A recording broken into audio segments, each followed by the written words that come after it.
Welcome to the another episode of the front page vocab. और आज हम बात करेंगे न्यूयॉर्क की और शशि थरूर जी की। ठीक है, सबसे पहले स्टार्टिंग विद द न्यूयॉर्क और वहाँ पर जो पोल्यूशन जो है उसके बारे में ये न्यूज़ है। ठीक है, climate campaigners unveiled a huge countdown clock on Saturday showing how little time is left before global temperatures hit a critical high. जो क्लाइमेट के लिए रैलीज करते हैं, कैंपेन्स करते हैं, उन्होंने ये चीज़ शो की है, अनवेल होता है शो करना, कि एक बहुत बड़ा काउंटडाउन क्लॉक जो है वो शनिवार को उन्होंने शो किया है, जो कि ये बता रहा है कि कितना कम टाइम बचा है ग्लोबल टेम्परेचर जब बहुत ज़्यादा हाई हो जाएंगे उससे पहले, to kick off a week of climate action in New York. और इसी से उन्होंने एक नया जो वीक है वो स्टार्ट किया है क्लाइमेट एक्शन को लेकर। The digital installation shows 7 years and 102 days remain before average global temperature at current emission rates reach 1.5 degrees Celsius above pre-industrial levels। उन्होंने उन्होंने कहा है कि 7 साल और 102 दिन बचे हैं। अगर यही हाल रहा, करंट एमिशन रेट रहे, करंट पोल्यूशन रेट रहे, तो जो ग्लोबल टेम्परेचर है इंडस्ट्रियलाइज्ड एरा से पहले का, उससे 1.5 डिग्री सेल्सियस जो है वो इंक्रीज हो जाएगा। There is good news. अच्छी खबर क्या है? That number isn't zero, said Gan Golan an artist and activist who co-created the display. जिन्होंने ये पिक्चर बनाई थी उनका ये कहना है कि ये अच्छी न्यूज़ है कि ये नंबर जो है वो अभी ज़ीरो नहीं हुआ। We can meet this challenge but we don't have time to lose. उन्होंने कहा है कि हम ये चैलेंज को मीट कर सकते हैं लेकिन हमारे पास ज़्यादा समय नहीं है। The UN has warned of huge global changes such as the loss of coral reefs and Arctic sea ice if the 1.5-degree threshold is crossed. Countries in the 2015 Paris Agreement agreed on measures to limit emissions to stay below the critical temperature mark। तो UN ने क्या warning दी है बड़े global changes को लेकर, कि अगर 1.5 degree threshold cross हुआ तो फिर कोरल रीफ जो है वो ख़त्म हो जाएंगे, साथ ही साथ आर्कटिक सी आइस भी ख़त्म हो जाएगी। अगर आप सर्च करोगे कोरल रीफ को, so you will get to know कि कोरल रीफ क्या है। ये समुद्र में होते हैं, प्लस ये कार्बन डाइऑक्साइड इन्वायरमेंट से लेकर उसे ऑक्सीजन में बदलते हैं। प्लस अगर आर्कटिक सी आइस ख़त्म हो गई तो जो वाटर लेवल है समुद्रों का वो इंक्रीज हो जाएगा, so there would be floods at the coastal areas. The clock's installation will take over what is known as metronome, where 15 spinning LED digits tell the time of day and the time remaining in a day down to a hundredth of a second. It is set in the side of a glass building overlooking the Union Square. Union square New York में एक बहुत बड़ी जगह है जहाँ पर लोग tourist बहुत जाते हैं, और वहीं पर ये एक क्लॉक इंस्टॉल किया गया है जहाँ पर एलईडी डिजिट्स जो हैं वो बताते हैं कि टाइम क्या हुआ है और कितना टाइम रह गया है एक दिन का। ठीक है, the climate clock will run for the length of climate week, an international summit run by a non profit climate group with the city of New York and the UN with panel discussions. तो जो ये climate clock है वो एक climate week तक चलेगा। ठीक है, मतलब एक हफ्ता। N international summit run by the non profit climate group, ये एक इंटरनेशनल समिट रन है, ये किसके द्वारा चलाए गए? नॉन प्रॉफिट क्लाइमेट ग्रुप की तरफ से, with city of New York and UN. Film showings of performances on global warming, many of them virtual due to the coronavirus pandemic। बहुत सारी फिल्म्स भी शो की गई हैं, परफॉर्मेंस शो की गई हैं।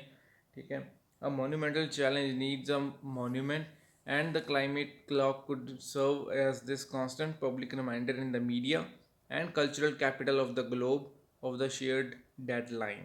So ये क्लॉक क्या रिप्रेजेंट करेगा कि ये एक कांस्टेंट और पब्लिक रिमाइंडर है मीडिया में और कल्चरल कैपिटल में, जो कि क्या दिखाएगा कि शेयर्ड डेडलाइन क्या है। The unwilling comes as the UN has faced unprecedented wildfires, unprecedented कि जिसकी उम्मीद ना हो, and hurricanes Events of particularly ferocious and destructive weather. Ferocious और destructive दोनों similar words हैं, बहुत खतरनाक. That scientists say are linked to global warming. So जो wildfires हो रहे हैं, जो hurricanes आ रहे हैं, ठीक है, वो क्या हैं? वो global warming का ही result है. Dozens of wildfires have raged across the Pacific Northwest, scorching more than 4.5 million acres. So 45 lakh एकड़ जो हैं और 18 लाख हेक्टेयर्स एरिया उसे क्या कर दिया, तबाह कर दिया है, and killing several dozen people. So आगे की न्यूज़ भी आप देख सकते हो, थोड़ी सी रह गई है, and the link is in the first comment. Okay, now coming towards the Shashi Tharoor, writer, diplomat and MP. Tharoor was among the 23 leaders who recently sought changes within the Congress. Earlier this month, as head of Standing Committee on IT, he summoned Facebook, which resulted in a clash with a BJP member on the panel. तो बहुत बड़े पंगे वाली बात है ये. The Congress leader says abolition of question hour is a serious irritation. तो Congress leader ने क्या कहा है कि क्वेश्चन आवर को ख़त्म कर देना पार्लियामेंट में से ये एक बहुत बड़ी प्रॉब्लम है. Call politicisation of workings of house panel. तो जो हाउस पैनल है, जो राज्यसभा लोकसभा की वर्किंग है, उसे क्या किया जा रहा है, पॉलिटिसाइज किया जा रहा है. अनफॉर्चुनेट है प्लस वो से social media requires self regulation but via consultative process. उन्होंने क्या किया कि सोशल मीडिया को क्या चाहिए, सेल्फ रेगुलेशन चाहिए, लेकिन वो कंसल्टेटिव प्रोसेस के द्वारा चाहिए. And asserts Congress is the only viable alternative to BJP. और उन्होंने क्या कहा है कि कांग्रेस ही एक वायबल अल्टरनेटिव है बीजेपी का. The session was moderated by the deputy associate editor Manoj CG. So Manoj CG ने क्या कहा, Parliament is in session in the middle of pandemic, what has experience been like. So Shashi Tharoor का बयान है, all the MPs are facing tremendous number of challenges. Means tremendous means very big number. The abolition of question hour has been a serious irritation and setback. मतलब वो पीछे चला जाता है, because that was the only real occasion where you could elicit unscripted responses from the ministers. और question hour में ही आप बिना किसी स्क्रिप्ट के पूरी डिटेल में मिनिस्टर से रिस्पॉन्सेस या आंसर्स जो हैं वो ले सकते हो.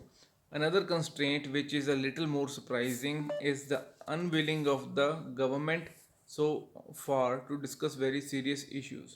तो एक और क्या सरप्राइज चीज़ है कि गवर्नमेंट जो है वो अनविलिंग है किसी भी सीरियस इशू के बारे में बात करने के लिए. The obvious example being the China conflict. China conflict के बारे में गवर्नमेंट बिल्कुल बात नहीं कर रही. Back in 1962, while the China War was raging, Atal Bihari Vajpayee had asked for a parliament session and got it. And the government was hold over the coals. So, जो जब चाइना वार था 1962 में, अटल बिहारी वाजपेयी ने parliament session बुलाया था और उसे मिला था. और गवर्नमेंट जो है वो उसको बहुत ज़्यादा दिक्कत का सामना करना पड़ा था पार्लियामेंट में. प्लस वार जो था वो सही में चल रहा था.